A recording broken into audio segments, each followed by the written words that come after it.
Have you ever imagined that the greatest threat to a nation's future might not come from a battlefield, but from something as harmless-looking as a bottle of perfume?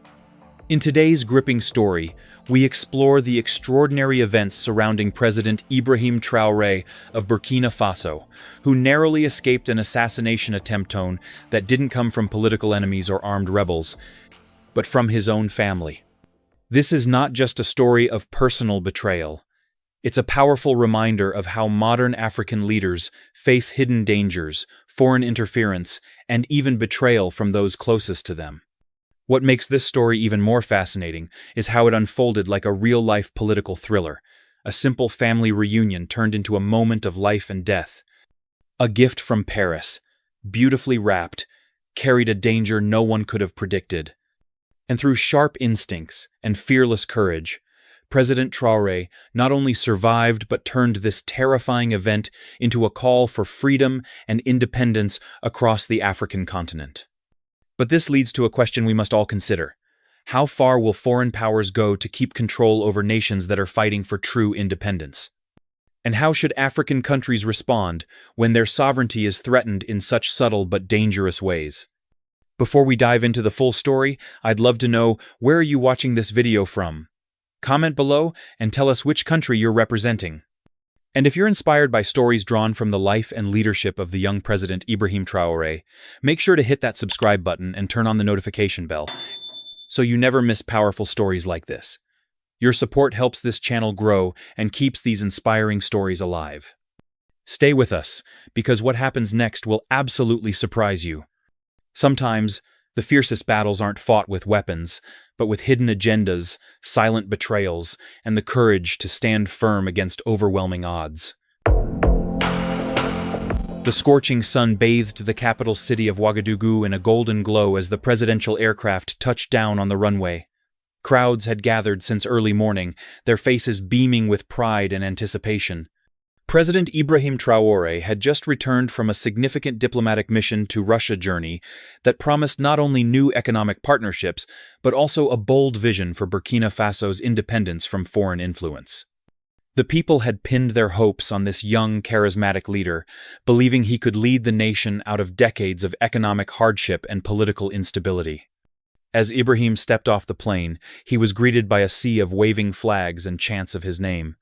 His wife, Sita, stood at the front of the welcoming delegation, her smile radiant with pride and relief.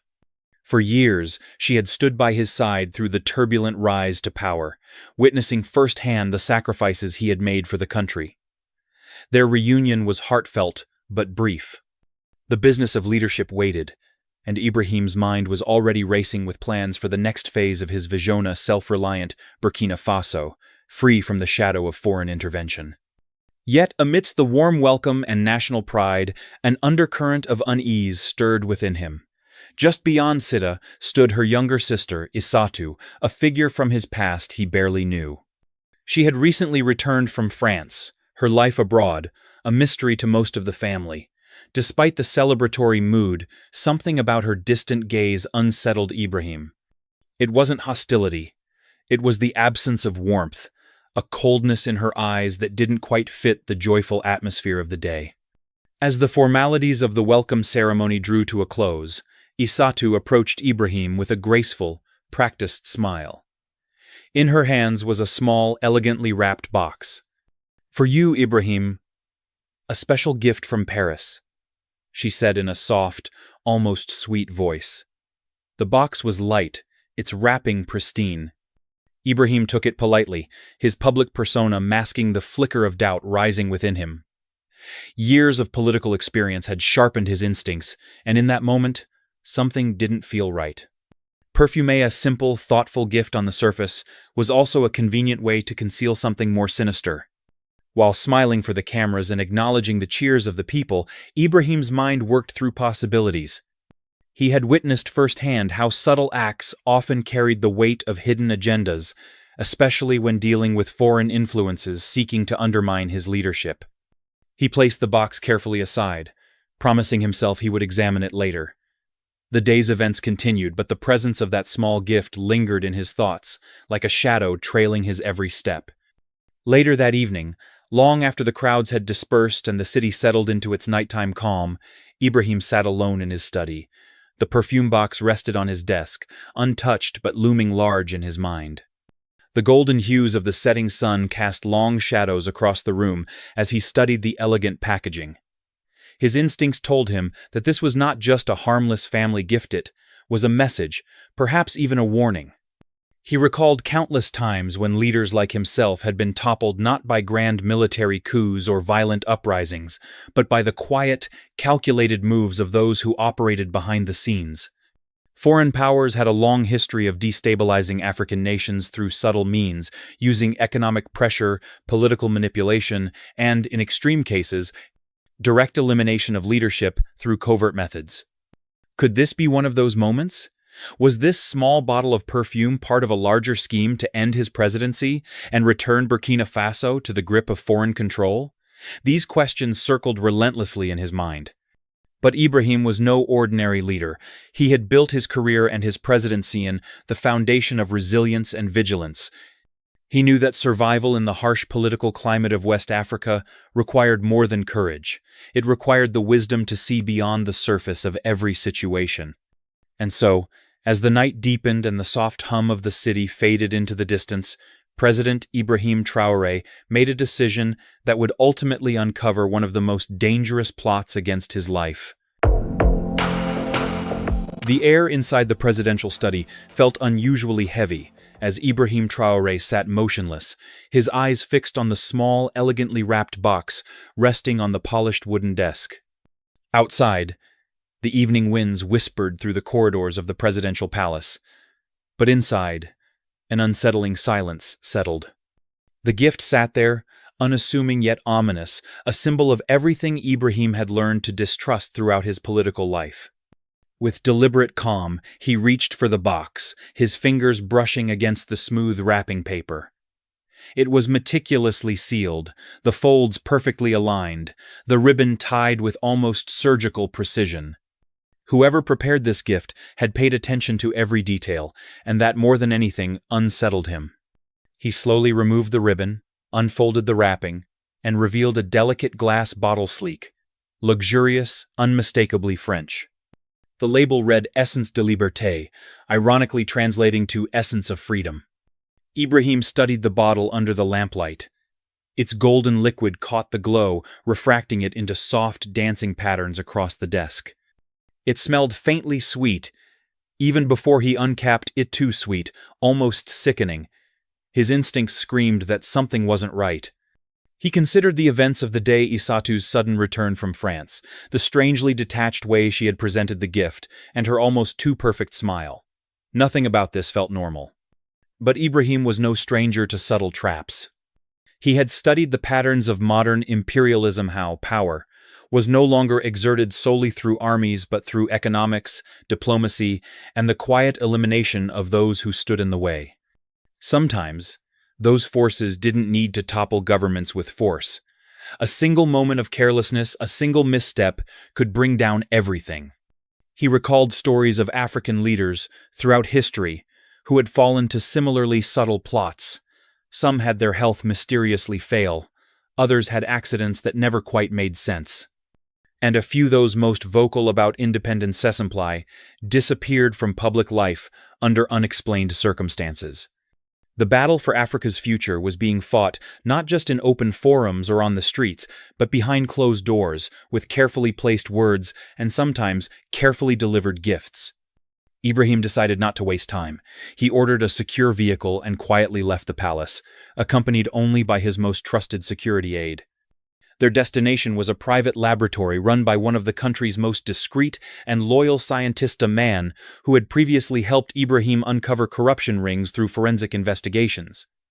Inside the lab, the scientist, Dr. Amadou Diallo, listened carefully as Ibrahim explained the situation. Without hesitation, Dr. Diallo placed a sample of the perfume under high-powered chemical analysis. The lab equipment hummed, the screen flickered with streams of data. Minutes stretched into hours as the testing continued, every moment increasing the weight in Ibrahim's chest. Finally, Dr. Diallo turned to him with a grim expression. "Mr. President, I believe your instincts saved your life," he began. The perfume contained a highly sophisticated toxin designed to be absorbed slowly through the skin. It would have taken weeks to manifest symptoms: fatigue, dizziness, and eventual organ failure. By the time any diagnosis could be made, it would have been too late. The poison was nearly untraceable, masked by the perfume's natural ingredients, and clearly engineered by professionals who knew exactly what they were doing. Ibrahim's hands clenched into fists. This wasn't just an assassination attempt, it was a masterfully orchestrated political message. Someone, somewhere, wanted him gone but quietly, without scandal or attention. His death would have seemed natural, his legacy slowly fading before anyone could question what had really happened. And the fact that Isatu, his own sister-in-law, had delivered the weapon only made the situation more painful and complex. Was she a willing participant? Or had she too been manipulated by unseen hands? Ibrahim's mind raced through every possibility. Returning to the palace before dawn, Ibrahim sat again in his study, the weight of the discovery pressing heavily on his shoulders. He knew he couldn't confront Isatu without gathering more information. Acting too soon could drive the conspirators deeper underground, making them harder to expose. He spent the next several hours analyzing every detail of Isatu's recent activities. Her sudden return from France was suspicious enough, but now every phone call, every meeting, every transaction she made took on new significance. Ibrahim ordered discreet surveillance, instructing his security team to trace all her communications and recent associations. What began as a simple family reunion was now unraveling into something far more dangerous: a network of hidden influence, operating through personal relationships, using trust as a weapon. And at the center of it all stood a luxury perfume bottle, a silent instrument of death hidden behind the allure of sophistication.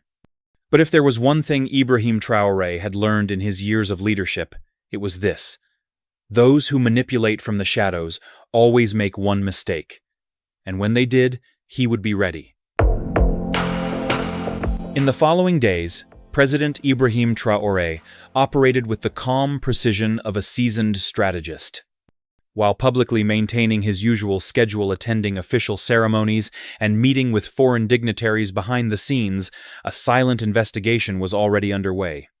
He knew that rushing to confront Isatu without undeniable proof would only jeopardize the chance to expose the true masterminds behind the assassination attempt. He instructed his most trusted intelligence officers to discreetly monitor Isatu's every move. Her calls, emails, and meetings were quietly tracked. Surveillance teams followed her discreetly, blending into the busy streets of Ouagadougou. Every small detail mattered. The way she avoided contact with certain family members, her frequent trips to unfamiliar parts of the city, and most importantly, the encrypted messages she exchanged with unknown foreign contacts. These were all pieces of a puzzle starting to form. Within 48 hours, the surveillance teams uncovered something deeply troubling. Isatu had met with a man at a high-end hotel known for hosting foreign operatives. His identity was unclear at first, but through facial recognition databases, he was soon identified as a French intelligence asset operating under diplomatic cover. The nature of their meeting wasn't immediately clear, but their interaction had been brief and secretive. Isatu left the meeting visibly tense, her behavior increasingly erratic in the hours that followed. Faced with this evidence, Ibrahim knew the time had come to confront the truth directly. He summoned Isatu to the presidential residence under the pretense of a family gathering. The setting was intentionally casual. Soft music played in the background, and familiar dishes filled the dining table. Yet beneath the surface of this peaceful environment, the atmosphere was charged with tension. When Isatu arrived, she was noticeably uneasy, her eyes darting nervously around the room. Ibrahim, ever composed, greeted her warmly but directly. After a few minutes of polite conversation, he leaned forward, his tone low and serious. "Isatu," he began, his eyes fixed on hers, "I know about the perfume. I know where you've been and who you've met." The color drained from her face. Her lips trembled as she tried to maintain composure, but it was clear the weight of her guilt had become unbearable. Before she could attempt to deny it, Ibrahim continued. "The people you're working with don't care about you, Isatu. To them, you're just a pawn. But what I need to understand now is, Why? Tears welled up in her eyes. Her carefully constructed defenses collapsed. In a shaky voice, she confessed that during her time in France, she had been approached by men claiming to represent humanitarian organizations. They promised her influence, financial security, and a comfortable life if she would cooperate. At first, it was small requests, passing along harmless information about her brother, in-law's schedule, providing insights into his political relationships. But over time, the demands grew more serious. She was told that President Traoré was dangerous, that his plans for a free and independent Burkina Faso threatened the balance of global power. They convinced her that if he continued, the country would fall into chaos, and the West would have no choice but to intervene militarily. Her cooperation, they claimed, would prevent a larger crisis. And with that manipulation, the final request came: deliver a simple gift to him. No questions asked. Isatou broke down completely, sobbing as she admitted that she hadn't fully understood the gravity of what she was doing until it was too late. "I didn't want to hurt anyone," she whispered. "They promised me everything would be fine, that it was just a political message." Ibrahim sat silently, the weight of her words hanging heavily in the room. While her betrayal was undeniable, he also saw a young woman used and discarded by forces far more powerful than she realized. It wasn't just her crime. It was a demonstration of how foreign powers manipulated vulnerable individuals to destabilize entire nations. But the investigation couldn't end with Isatou's confession. If anything, it had only just begun. Ibrahim ordered his intelligence team to widen their probe. Every thread connected to Isatou's handlers was followed relentlessly. Financial records traced back to shell companies in Paris and Geneva. Communications were linked to diplomatic channels protected by immunity. Bit by bit, a dark web of influence emerged. The plot wasn't limited to Burkina Faso. It stretched across multiple African nations, targeting leaders who championed sovereignty and resisted external control. This was part of a larger operation aimed at maintaining global dominance by keeping African countries fragmented and dependent. Armed with this knowledge, Ibrahim realized the stakes were higher than ever. The attempt on his life was just one move in a much larger geopolitical game. But this time, the game would not go unnoticed. He prepared to take the next step, exposing the truth to the world. In the days that followed Isatou's painful confession, President Ibrahim Traoré found himself burdened by a profound sense of betrayal, but also by a renewed determination. The sting of deceit from someone within his own family was a wound that cut deeper than any political opposition could manage. Yet, he knew that emotions could not cloud his judgment. This wasn't simply about a personal betrayal, it was a dangerous conspiracy that could destabilize the entire nation if not handled with utmost care. Ibrahim gathered his most trusted advisors for a closed-door meeting at the presidential residence. The atmosphere was tense as the gravity of the situation settled over everyone present. Intelligence officers laid out the evidence collected so far: financial transactions tracing back to European shell companies, encrypted communications linked to diplomatic channels, and surveillance records confirming the involvement of foreign agents.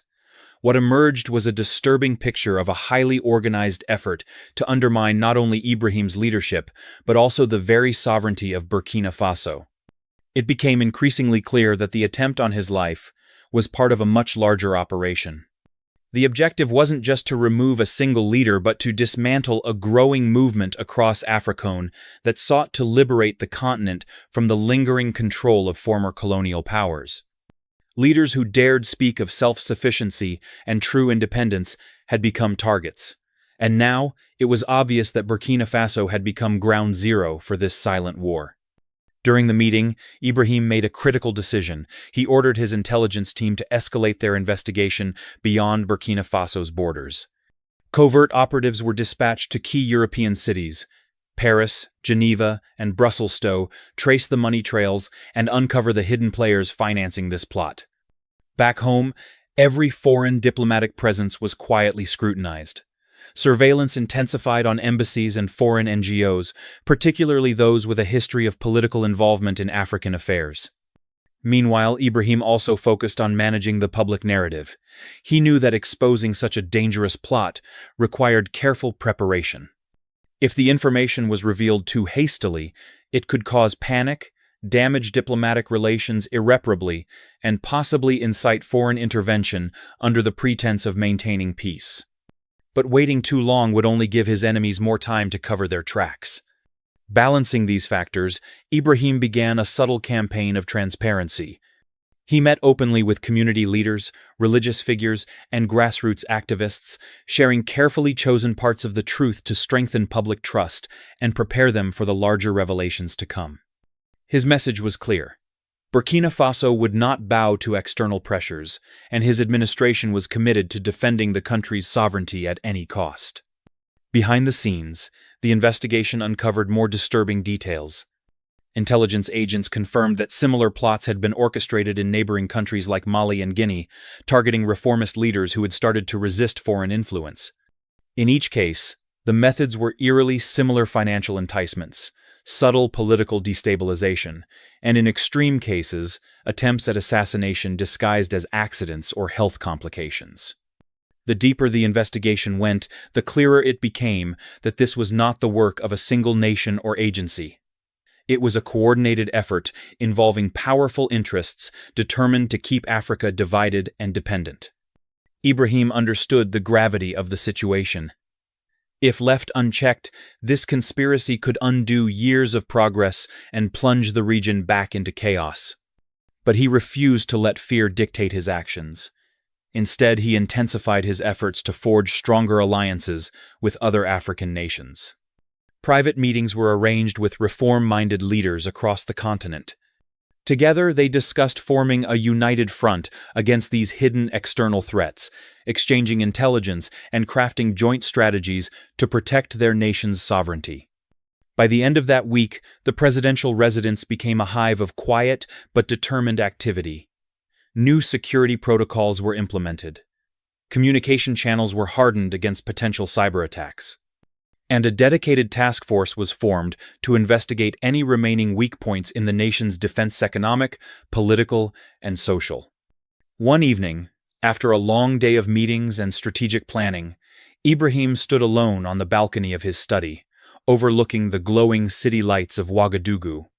The air was cool, the streets below calm, but his mind was anything but at rest. He thought about the long road ahead, the battles yet to be fought, and the sacrifices that might be required to secure a future free from external control. Yet despite the overwhelming weight of his responsibilities, one truth gave him strength: the unwavering spirit of his people. They had placed their trust in him not just as a leader but as a symbol of their hopes for a better, freer future. And no matter how dark the path ahead seemed, he would not betray that trust. A stormy evening hung over Ouagadougou, the rain falling steadily as President Ibrahim Traoré prepared for what would be one of the most difficult confrontations of his life. The events of the past week had been a whirlwind, discovering the plot, uncovering the international web behind it, and realizing just how close he had come to death. But now, it was time to confront the final piece of this puzzle: Issatu's full confession. She had been under discreet house surveillance since her initial admission, but tonight she was brought back to the presidential residence for a private meeting. There would be no cameras, no guards present in the room, just the two of them, and the unspoken weight of everything that had transpired. Issatu entered the room visibly shaken, her face pale, her hands trembling. She could barely meet Ibrahim's gaze. The silence was almost unbearable as the rain lashed against the windows. Ibrahim remained calm, his eyes steady, though his heart was heavy. He spoke softly but firmly. "Issatu, it's time. I need to hear everything, the truth, no more lies, no more half-answers." Tears welled up in her eyes as she lowered her head, her voice cracking with every word. "I didn't want to do it, Ibrahim," she began. "But they promised things. They said if I helped, I'd be protected, that I could have a new life, wealth, comfort, safety. They told me you were dangerous, that if you continued, the entire country would suffer." Ibrahim sat quietly, his face unreadable. Isatu continued through sobs, recounting how she was slowly drawn into the conspiracy. It started with small, favor-harmless, or so she believed. Providing small bits of information, attending social events where she was introduced to important contacts under the pretense of charity work, but each favor grew darker, each meeting more secretive. And finally, the day came when she was given the perfume. "They told me it was just a symbol," she cried. "That it wouldn't actually harm you. That it was a message, a way to send a warning. I was a fool, Ibrahim. I believed them." But Ibrahim had heard enough of these tactics before. Psychological manipulation, carefully crafted lies designed to turn even family members into pawns. This was no coincidence. It was part of a calculated strategy long practiced by foreign powers seeking to keep Africa's leadership fragmented and dependent. Ibrahim asked the hard questions. "Who exactly gave you the perfume? Where did you meet them? What did they promise you in return?" Isatu recounted every painful detail. The meetings took place in discreet locations, luxury hotels, private residences in the French countryside. The people she met introduced themselves as business consultants, philanthropists, and even cultural ambassadors. But behind their polished smiles and expensive suits lay a darker reality. They were agents working to maintain the economic and political dominance of foreign interests over African nations. They promised her an account in Switzerland, a home in France, and lifetime financial security. All she had to do was play her part in a small political game. And yet, when the truth began to weigh on her conscience, it was already too late. Ibrahim remained composed as she spoke, but inside, a storm of emotions raged. Anger, sadness, disappointment, all tangled in a knot he struggled to untie. But one thing was clear. Isatu had been used, and through her, his enemies had almost succeeded. When she finished her confession, she collapsed into tears, overwhelmed by guilt and fear of what might come next. Ibrahim stood slowly, walked toward her, and placed a firm hand on her shoulder. His voice was low but filled with quiet authority. "This is no longer just about you, Isatu. You are part of something much bigger. Something designed to destroy not just me, but the future of our entire nation. But you have a chance to set things right. Help us uncover every name, every detail. And perhaps, through that, you can begin to redeem yourself." She nodded weakly, promising to provide every contact, every message, every piece of information she could recall. That night, as the storm outside raged on, a new storm was brewing inside the walls of power. Ibrahim knew the next step would be even more dangerous, staking this truth and exposing it to the world. The day of reckoning arrived. President Ibrahim Traoré stood before a nation teetering on the edge of anxiety and hope. Weeks of silent investigation, sleepless nights, and agonizing decisions had led to this moment. The time for secrecy was over. The people of Burkina Faso had a right to know the truth, the whole truth. Not just about the plot against their leader, but about the hidden forces that had long manipulated their nation and the African continent. The announcement was made at sunrise. The entire country was invited to listen. Radios crackled to life, television screens lit up, and social media platforms buzzed as citizens gathered in homes, markets, and public squares. In Ouagadougou, the streets fell silent as the president took the stage. His expression was calm but unshakably firm. This was not just a speech, it was a declaration of defiance and hope. "My people," he began, his voice echoing across the airwaves. "Today, I stand before you not as a man who survived an attempt on his life, but as a leader who refuses to be silenced by fear or foreign power. What I share with you today is not meant to divide us, but to open our eyes. There are forces in this world that have long treated Africa not as a continent of sovereign nations, but as a land of resources to be exploited, its people to be controlled." As his words rang out, a heavy silence fell over the crowds. Every sentence cut through the air like a blade. Ibrahim revealed everything. He explained how foreign agents had infiltrated their society, how members of his own family had been manipulated, and how gifts of death had been delivered under the guise of friendship. He shared the names of corporations and organizations involved, detailing the financial trails that led back to powerful entities in Europe. And more importantly, he revealed that similar conspiracies were already underway in other African nations. Burkina Faso, he declared, his eyes fierce, will no longer be a pawn on the global chessboard. We will stand tall, we will stand united, and we will never allow anyone, no matter how powerful, to dictate the fate of our people again. The speech was met with a stunned but growing wave of applause that rippled through the capital and beyond. Across the continent, other African nations listened closely. For years, many had felt the weight of invisible chains economic dependency, political interference, and cultural manipulation. But today, they witnessed a leader who had looked death in the face and stood taller than ever. Ibrahim continued, "To our brothers and sisters across Africa, know this: Burkina Faso's fight is not ours alone. It is a fight for the freedom and dignity of every African nation. Let this be the moment where we say, enough. Enough to foreign control. Enough to economic domination. Enough to the silent chains that have bound us for generations." That day, a fire of resistance spread across the continent. In Mali, Guinea, and other nations led by reformist leaders, the speech was broadcast publicly. Citizens took to the streets, not in protest against their governments, but in solidarity with the cause of African unity and independence. Messages of support flooded the Burkinabe government. African leaders who had once hesitated to challenge foreign powers now found courage in Ibrahim's words. But Ibrahim knew that words alone were not enough. He took immediate action. His government introduced sweeping reforms aimed at reducing foreign economic influence. Deals with questionable international corporations were terminated. Local industries were given priority. Educational campaigns were launched to raise public awareness about the subtler forms of foreign manipulation that had gone unnoticed for decades. Ibrahim also reached out to other African leaders, proposing the formation of a new alliance and economic and political bloc dedicated to true African sovereignty. The idea was met with enthusiasm. Private summits were held, and for the first time in modern history, a collective of African nations began working on a framework to protect their shared interests without reliance on external powers. In the weeks that followed, the energy across Burkina Faso was electric.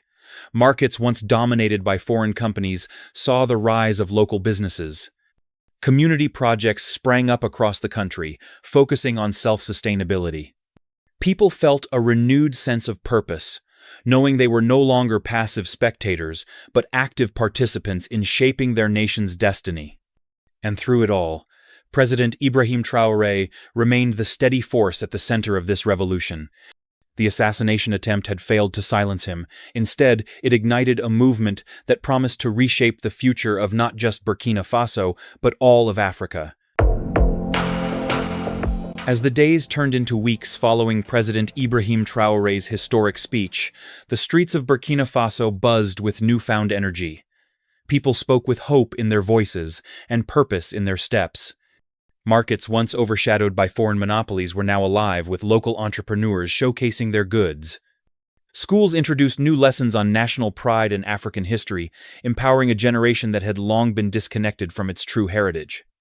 Yet, amid this surge of optimism, Ibrahim knew that the struggle was far from over. The forces that had plotted his downfall were still out there, regrouping and recalculating their next moves. History had shown that foreign powers never conceded their interests easily. They would return not with obvious aggression but through subtler tactics, economic pressure, political manipulation, and disinformation campaigns designed to erode the unity that was only just beginning to take root. In high-level meetings with his closest advisors, Ibrahim mapped out a long-term defense strategy, not one focused on weapons and military might, but on economic resilience, cultural revival, and regional unity. "We cannot fight this war with bullets," he told them. "Our greatest defense is the strength of our people's spirit and the bonds we forge with our brothers and sisters across Africa." He worked tirelessly to cement alliances with neighboring countries. Quiet diplomatic missions were dispatched to Mali, Guinea, Senegal, and beyond. These leaders, inspired by Ibrahim's resilience, agreed to cooperate in intelligence sharing, joint economic projects, and unified defense strategies against foreign interference. A new continental alliance was beginning to take shape not just in politics, but in the hearts of everyday Africans who dreamed of a future free from foreign domination. But the enemy had not disappeared. The first signs of resistance came through economic sanctions disguised as policy shifts.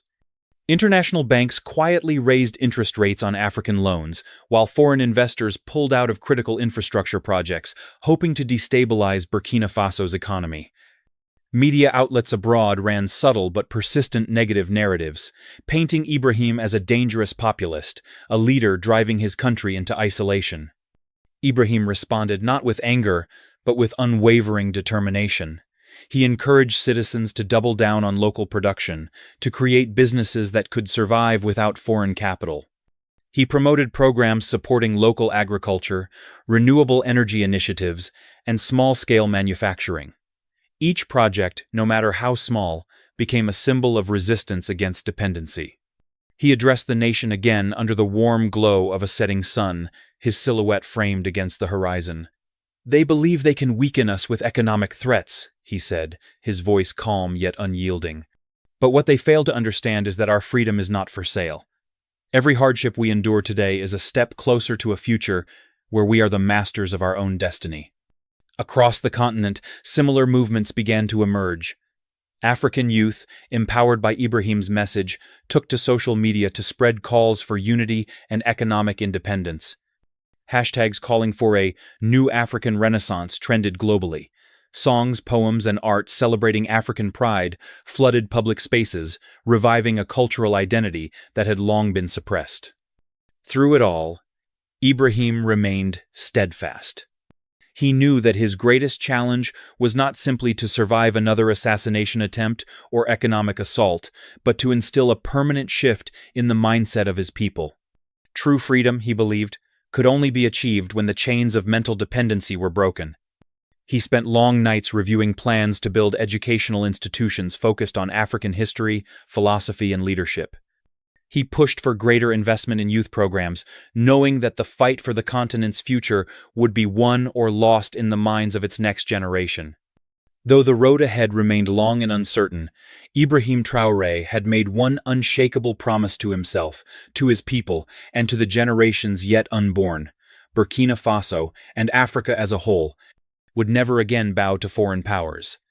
The revolution had begun, and no force on earth would stop it. The winds of change that began in Burkina Faso soon swept across the entire African continent and beyond.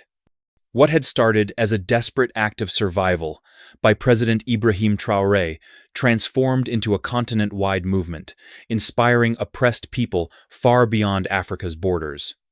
The world watched as one small nation refused to crumble under the weight of economic blackmail and political manipulation. International observers were stunned by the resilience of Burkina Faso. Despite mounting financial pressures and negative global media portrayals, the country stood firm.